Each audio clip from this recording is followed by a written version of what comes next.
everyone. I'm going to read you the original copy of this fanfic. Now, I have this fanfic on my YouTube channel, but it didn't get a lot of views. So hopefully, if I redo it where it's the original with all the spelling errors and mess ups and me reading it to you, this will hopefully do a little bit better than the previous time I made this video. And so there's that. Let's see, how long does it take to read? I have this little note here. Jackson Leaves Malibu takes me roughly 17 minutes and 51 seconds to read. And I will be reading pretty much the entire thing to you for my YouTube video. I think this will only end up working on YouTube. So, something I always do at the beginning of when I reread my stories is I take the paper clip that it has the entire story clipped together and I put it at the back as a little bookmark to know that that is the last page.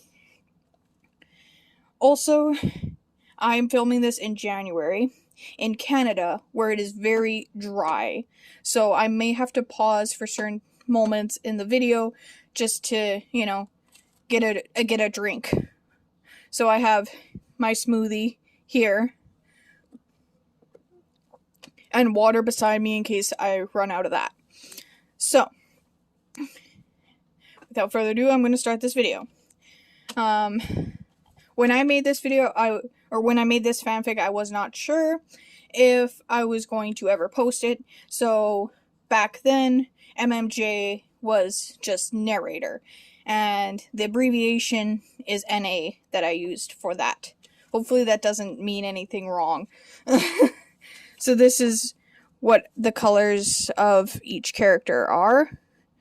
So NA and MMJ is brown. Jackson plus Rudy, orange.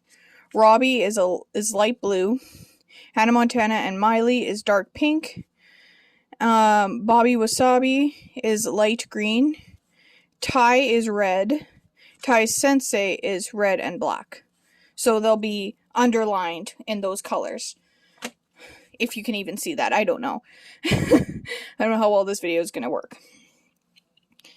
But if it works out well, then I'm going to do upcoming videos in this format because it's way easier. But this is the story here. I know it's hard to see because it's pencil, but I'll be reading it to you and everything. So, hope you enjoy this. This is a Hannah Montana crossover with Kickin' It. It's kind of how I've based all of my Kickin' It Hannah Montana crossovers on this fanfic, because it also includes a theory I have that I've just worked into the story. Anyway, on with the video. Sorry. I know this introduction took a while. Anyway, let's get on to this story here. Jackson Leaves Malibu. This, I don't know when I wrote it. But it was one of my earlier ones. Jackson runs into the house huffing and puffing due to the fact that the paparazzi have been chasing him down. FYI, this takes place after the Hannah secret has been revealed. So, keep that in mind. Jackson comes in and says, "I can't do this anymore." Robbie responds, "Do what, son?" Jackson answers, "Keep having to run away from the paparazzi." Robbie responds with, "Well, that's the price of fame." Jackson points out, "But I'm not even the pop star in the family." Robbie explains, "I know that, son, but we've tried many times to make them go away and they won't leave. I don't know what to tell you, son." Okay, yeah, you can barely see it on camera. I'm really sorry. Ever since Hannah revealed her identity, this is Jackson, they won't just leave me alone. Hannah Montana comes down the stairs. Did I just hear my name? Robbie responds with, yes, Jackson's complaining about the paparazzi again.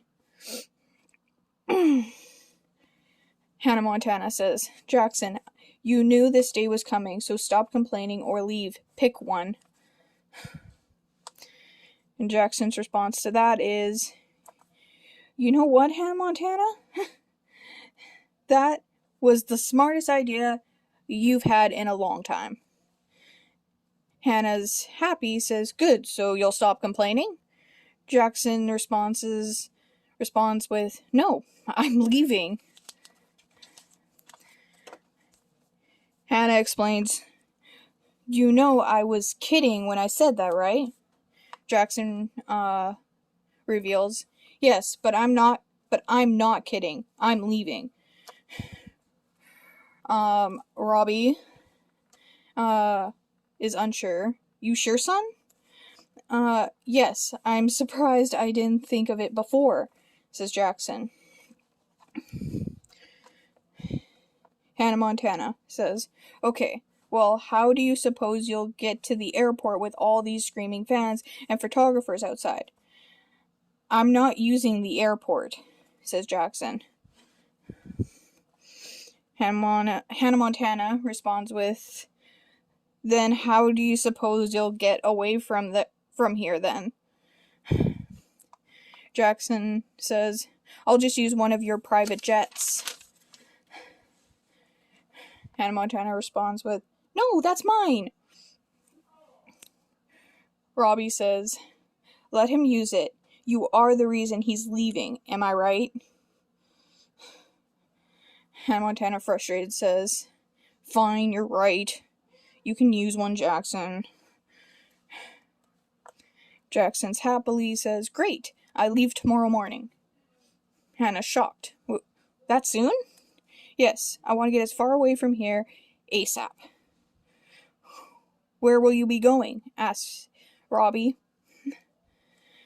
I don't know yet, but it'll be a place with not many fans. I will be fine, Dad, don't worry about me. Here's some cash, says Robbie, to hold you until you get yourself a job. Jackson responds with, thanks, Dad. Hannah Montana says, I'll miss you, but good luck on your adventures. Jackson says, thanks, and thanks for letting me borrow your private jet. Now, this is narrator. It's the next day, and Jackson has gone off the plane. He is looking at the places to go, and decides to go to Seaford. I don't know if they ever actually say where Kickin' It takes place. I don't know if it's supposed to be San Francisco. They do say San Francisco in an episode, but I don't know if that's really telling us where they are. But their school is called Seaford High, so I don't know. It's one of the two. When I wrote this, I fully believed it was Seaford, but now I'm confused. Anyway, if someone can answer that in the comments, that'd be great. He is looking at places to go, and he decides to go to Seaford because they have a lot of places to learn martial arts, with not many Hannah Montana fans there. Mind you, some of this story is going to be different than what is on my channel right now because this is the unedited version. So keep that in mind. This is no edits. This is first draft kind of thing. I'm going to get back to the story. I keep getting sidetracked. Jackson thinks, I would go to the Black Dragon, but looking at the reviews, someone said, good teaching, but not nice to newcomers. So, next. Oh, martial arts for beginners. Dojo. Wait. That won't work. It says it's for ages 10 and under. Oh, finally. Ooh, I finally found it.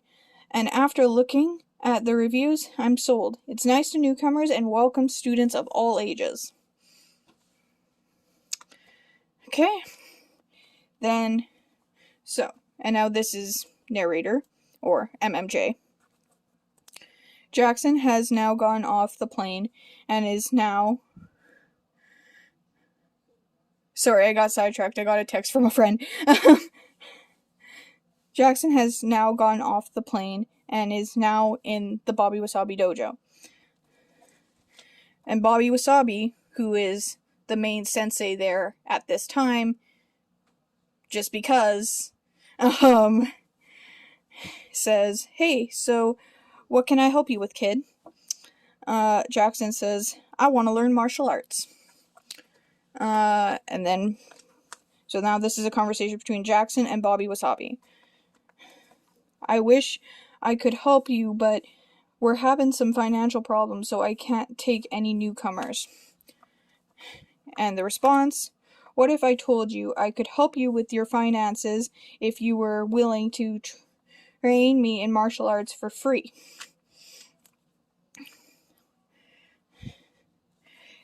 "That would be great. May I get your name, kid?" Jackson, it just occurs to him that he can't use his real name, so he thinks, I need a cool stage name to hide from the press. What could it be? Bobby Wasabi responds with, "Kid, you do have a name, don't you?" "Yes, and randomly thinks of it, Rudy Gillespie." Here we go. Here's the next page. So Bobby says, "Hey, everyone, I'd like to introduce you to our new student, Rudy Gillespie." One of the students there, I didn't really decide on a name. It's kind of like an extra character, so deal with it. "I thought we couldn't have any new recruits," points out a student.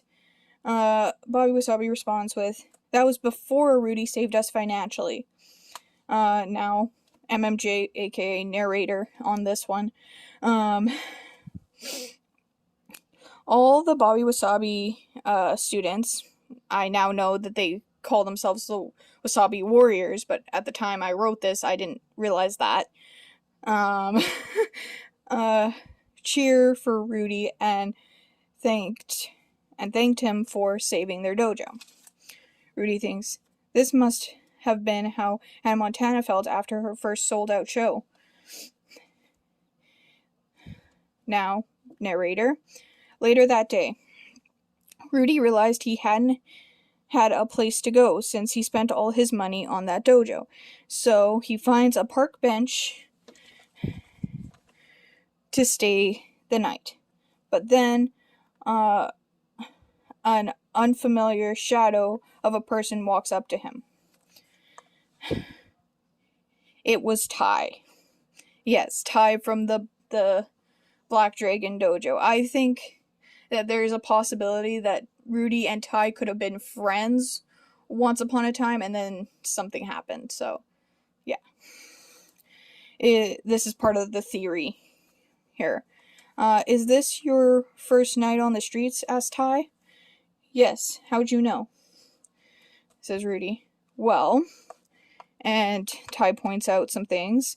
"Well, your hair isn't that bad or dirty or whatever, and your clothes aren't that dirty anyway."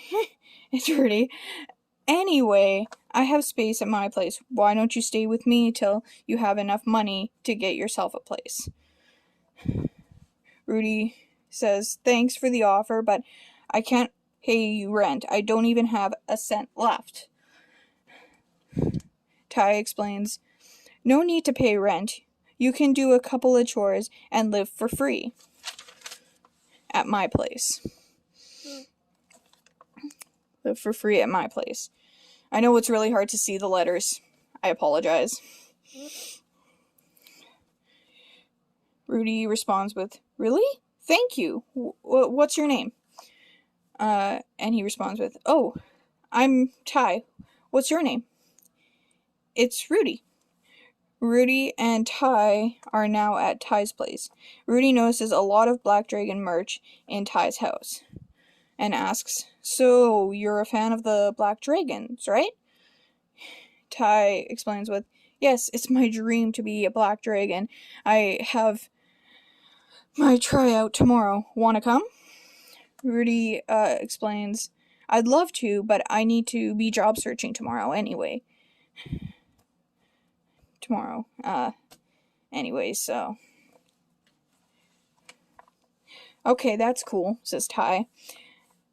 So, how'd you lose your money? Rudy responds with, what makes you think I lost my money? Ty points out, oh, the suitcase? Well, I spent my emergency money on a charity that needed my help. Ty explains, good, because for a minute there I thought you were that anonymous investor of the Bobby Wasabi Dojo. Rudy nervously says, you heard about that? Like, already? Yeah. And Ty angrily says, the Black Dragons almost had no competition until that investor came along. If I ever meet the investor, I'll... Rudy interrupts. You'll what? Have that person's face meet my fist. I meant to say person's face. I just said person meet my fist. Anyway. Then Rudy does a nervous gulp. It's the next day. Now we're getting a time jump. It's the next day, and Rudy starts his training. Rudy comes into the dojo and says, hi, Bobby Wasabi. Bobby says, why, you're awfully early. You do know class doesn't start for another hour, don't you? I know that, but since I'm starting from square one, I thought you could help me if I came in early, Bobby Wasabi.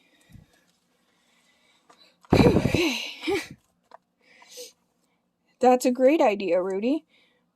What do we start with, Bobby Wasabi? Bobby then says, you can start by just calling me Bobby. Okay. Bit much, I guess? Sorry about that. No problem, says Bobby Wasabi. So, let's see your punch. Pulls out a punching bag. Rudy lightly punches it. Bobby is surprised. You have to be kidding me, kid. I hope that was just your warm-up punch. Yes, it was, says Rudy. Okay. Drink break.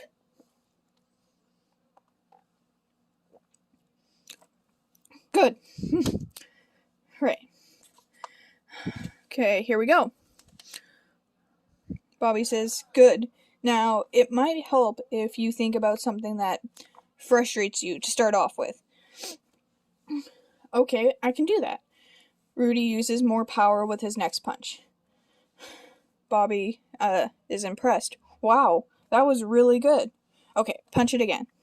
Rudy continuously punches it, not realizing he's thinking out loud, and says, this is for all those times I was chased by press and Hannah Montana superfans. This is for having to constantly listen to Hannah Montana songs. This is for making me move halfway across the world to avoid that.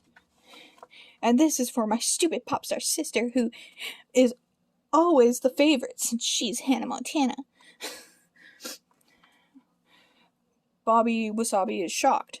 Wait, Rudy, Hannah Montana is your sister? I thought she only had one brother. Rudy has taken a pause from punching. Who told you I was related to Hannah Montana? You did. You were talking out loud, says Bobby. So, does Hannah Montana actually have two brothers? Wait a second. Jackson is your real name, isn't it?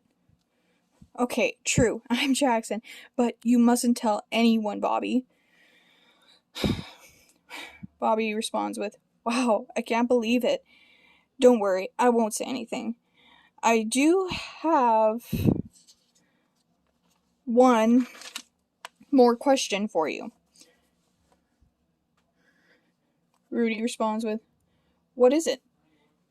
Is that the reason you wanted to learn martial arts? Yes, it is. Okay, that's good to know. The rest of the class is now showing up. Sorry. Let's try that again. The rest of the class is now showing up, so no more talking about this, and please, call me by my stage name. I can't have anyone else knowing who I am, says Rudy. And Bobby responds with, my lips are sealed.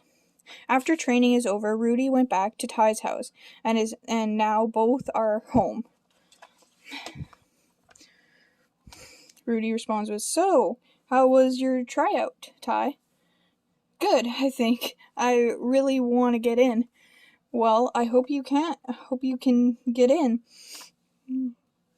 Thanks, Rudy. So, how was the job search?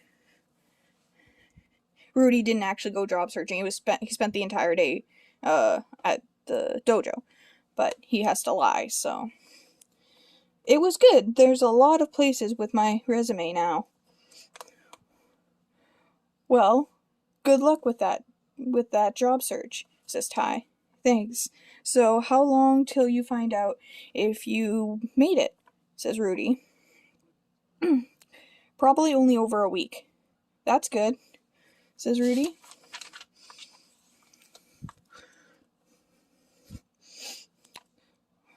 Ty asks, want to listen to some music?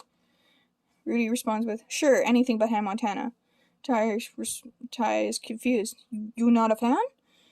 Rudy explains, my sister was a super fan, and she was always listening to her music, at full blast. Are you a fan of Hannah Montana?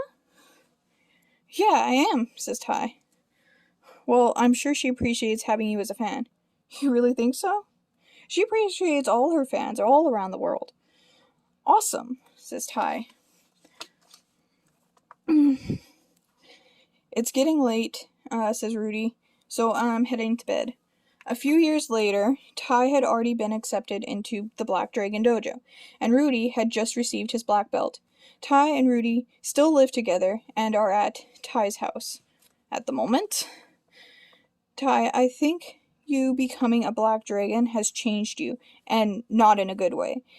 And if you're not nicer to me, I'm moving out.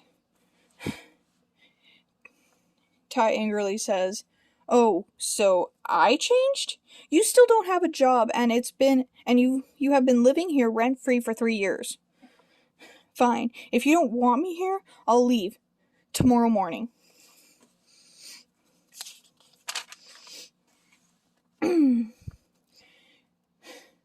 Ty angrily says, great. I never want to see you again. Got that, Rudy? Whatever. The next day. You okay, Rudy? Why do you have a suitcase? Can I stay with you, Bobby? Well, sure, but don't you have enough money to buy a mansion? I mean, you're related to a superstar, aren't you? By the way, Rudy and Bobby are alone, so, right now. I don't think I clarified that. Whoops. Well, yes, but I haven't called my family in a few years. They probably don't want to talk to me. Did I miss something? Sure. I should have added something in there when I wrote this, and I didn't. Oh well, check out the original. It's way better edited and all that, so. Anyway.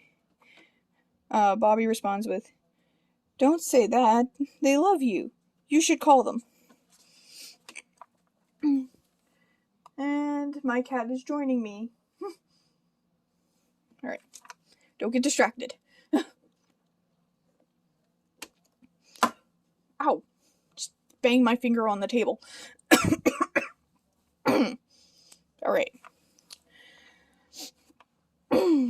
Rudy. Fine. I'll call them. Rudy thinks, yeah, I'm sure my dad will be thrilled to find out I not only spent all my money in one day, but that I haven't got a job to pay him back. Bobby says, okay, class, we have a tournament in a few weeks, so we need to be ready. Alright, so last line, okay, class, we need to have a Class, we have a tournament in a few weeks, so we need to be ready. Rudy responds with, are we by any chance battling against the Black Dragons? Worriedly.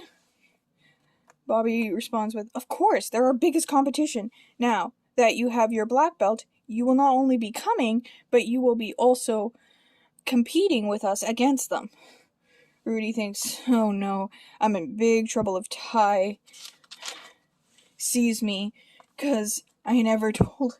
Oh my gosh, my cat jumped on the chair behind me. My swivel chair.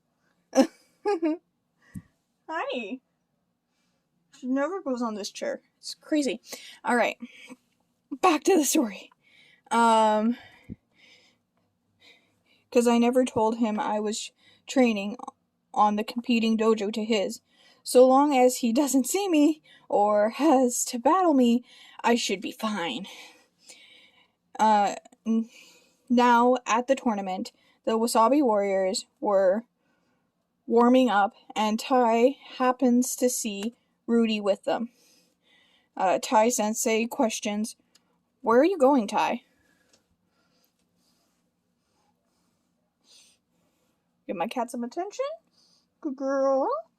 Good girl. Do not jump on my table. Okay. Alright. Where are you going, Tai? Tai responds with, to the Wasabi Warriors to throw them off their game. Tai Sensei says, good for you. Tai is now standing in front of the Wasabi Warriors. Rudy, is that you?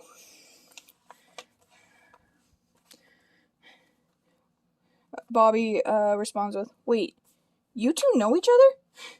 Tai responds with, of course. Rudy was staying with me till he had a meltdown and left. I didn't have a meltdown. I left because being a black dragon changed you in a bad way. Oh, Bobby's now understanding. Oh, I understand now. You used all your cash to... Rudy interrupts. You better not finish that sentence. Tai is confused. Why? What was he about to say? Oh, nothing, says Rudy.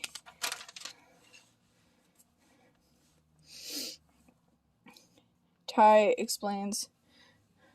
Then why did you... Or questions, then why did you stop him? Well... says Rudy.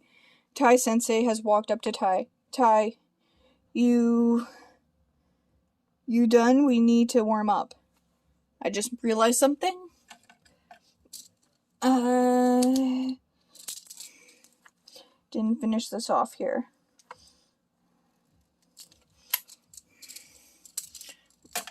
There. You done? We need to warm up. Tai responds with, yes, Rudy. Yes, Rudy. This conversation isn't over. Okay, says Rudy. Tai and his sensei went to warm up. Went back to warm up. Bobby says, what was that all about, Rudy? Rudy says, he thinks I wasted my money on a charity and doesn't know I was the anonymous investor of this dojo. I would like to keep it that way. I never... keep it that way. Also, I never told him I was training to receive my black belt either. And please, I ask you to not let it slip that I'm related to you-know-who, especially to him. Tai and Rudy are now versing each other. Tai is trying to trash talk here. What makes you think you'll beat me? I've been doing martial arts since I was a kid, Rudy responds with, and yet it only took me 3 years to go from a white belt to a black belt. Ha! Oh, it's on, says Tai. The two fight and Rudy wins, and Tai ain't happy about it. Bobby says, well, I don't know how you did it, but you did. The Wasabi Warriors chant Rudy's name in a celebrational way. Meanwhile, Tai's sensei isn't too pleased with the loss, and so... Tai, I'm very disappointed in you. I can't believe we just lost to the Wasabi Warriors because of you. Tai responds with, I'm sorry, Sensei. I really tried. No excuses. Lose one more time, and you're no longer a black dragon. Got it. You know what? I'm gonna go make sure they never enter another martial arts tournament again. Good for you. I said go for you. I meant to say good for you on the text here. It's supposed to be good for you, not go for you. I missed a couple letters. Later that day. Tai, what are you doing here? Asked Rudy. I told you we weren't finished our conversation, and now we can finish it. So, why did you stop your sensei from talking earlier? I'll tell you everything on one condition. And what is that? You promise not to hurt me. Promise not to hurt me. And why would I hurt you, says Tai. Because I know who the anonymous investor was. Tai asks, are you saying it was you?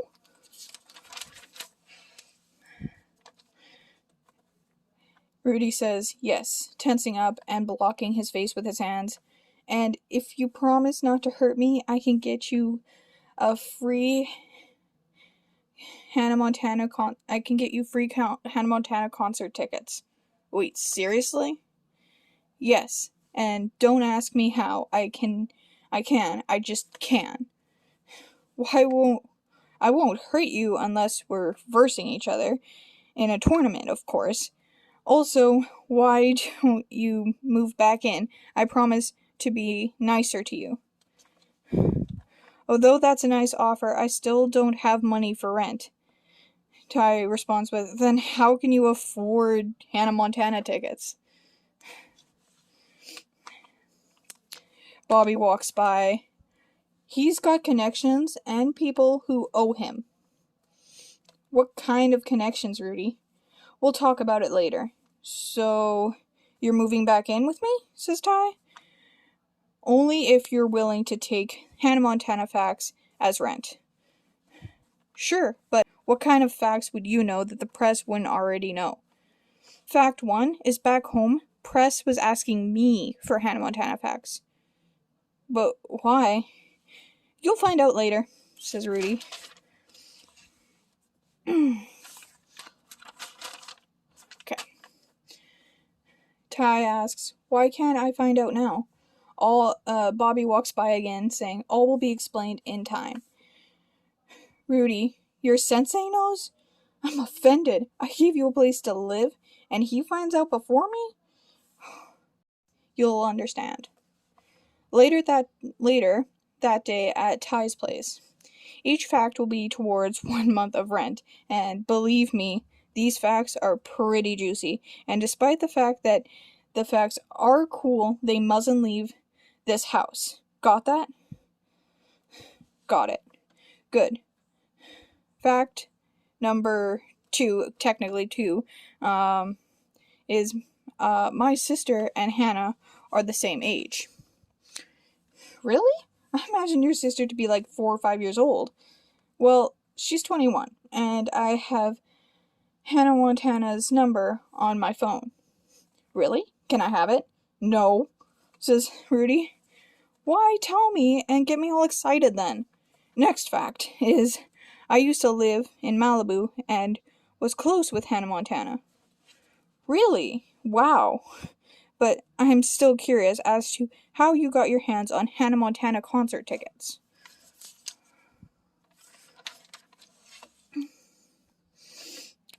Well, she gave them to me because we're like family, so that's 4 months of rent done. Wait, like or our family? Are you Jackson? Well, yes, but I need to remind you to not tell anyone. Don't worry, I won't. May I ask why not? Fact number 6. I don't know if I did my math right here. Anyway, when a family member is a pop star, it's only a matter of time before their family members start getting their own paparazzi following them, with the hope of finding out more information on the star. Wow, that sounds like a hard life, says Ty.